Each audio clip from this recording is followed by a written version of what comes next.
Hello everybody, it's Mad Catter again, and this is like episode 6 now. I think I'm pretty much losing count.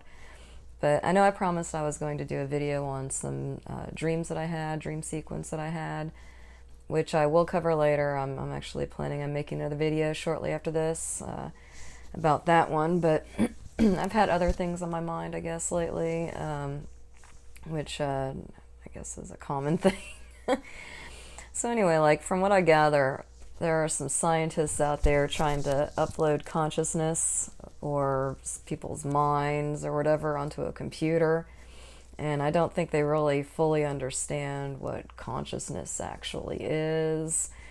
You know, I'm no scientist, but I do consider myself like a professional human in that I do human things, like I imagine and I create, and that's a part of myself that kind of reinforces my beliefs that there's a connected consciousness.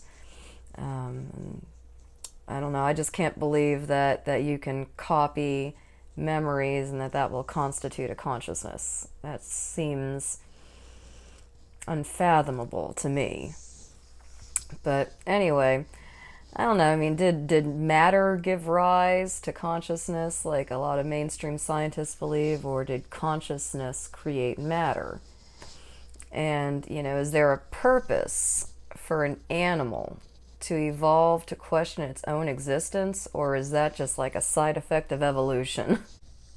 So yeah, I've been watching some stuff about fungi, and I guess I'll try to link some things down there in the comment, or not the comments, the description.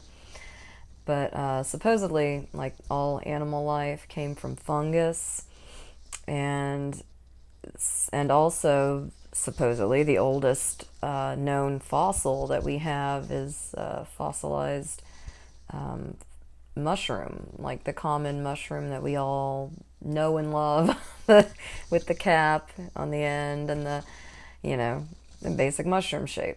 So apparently, and that's like over 1 billion years old, I think. So apparently these mushrooms are like kind of our elders if all animal life came from them.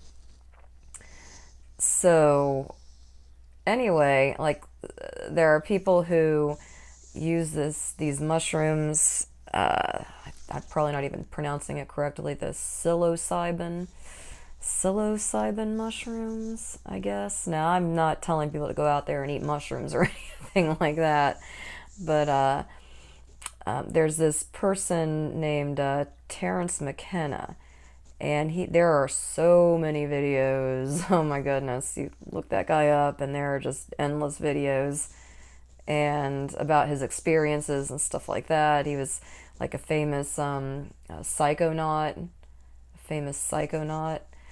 and so he's done like a ton of stuff, a bunch of different stuff, and written in depth about his experiences with each thing that he's done.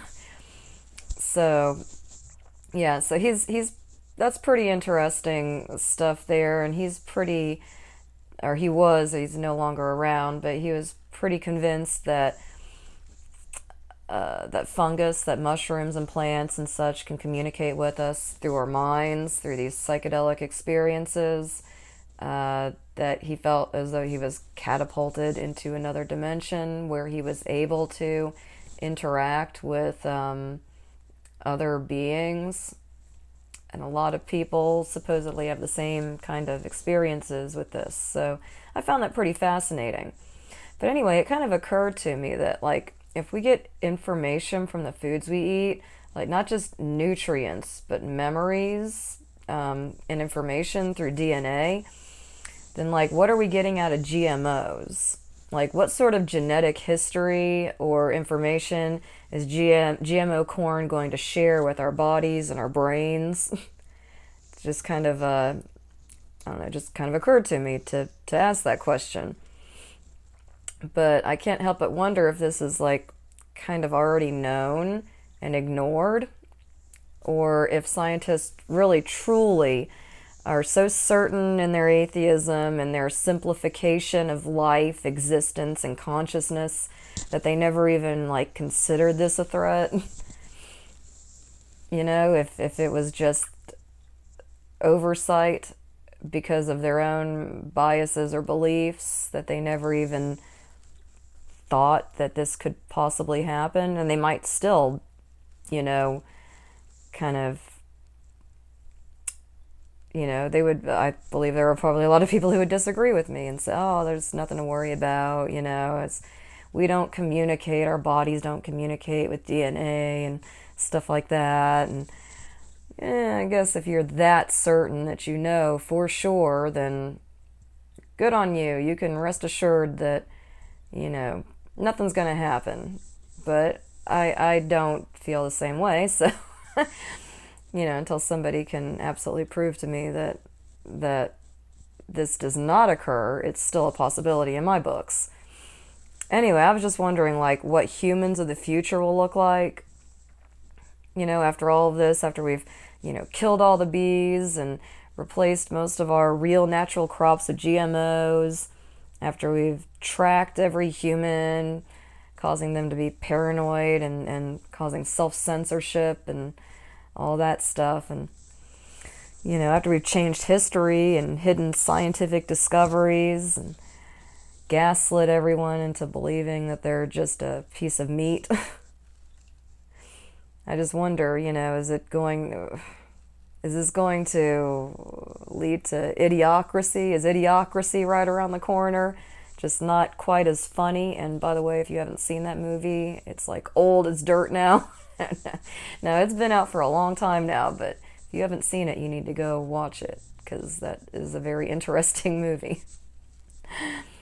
Anyway, I don't know. Do you think that it's just like that not just our bodies but our souls can interact with what we eat, and maybe allowing, like, I don't know, intelligent fungus or plants to communicate on with a biological brain?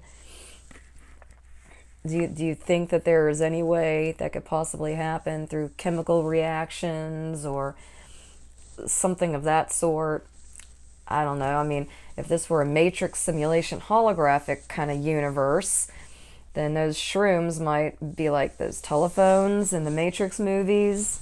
You remember, kind of like nodes that allow you to jump back and forth in and out of the Matrix. That would be pretty cool. So yeah, I suppose anything's possible, and honestly, I mean, I've heard far more convoluted beliefs than that, and I guess I'm willing to add it to my list of possibilities. So, I don't know, leave your thoughts and comments below. Let me know what you think about all these these weird topics I covered today. And if you're feeling generous, like and subscribe. I'd appreciate that. And until next time, I'll be off, probably having another paranormal experience.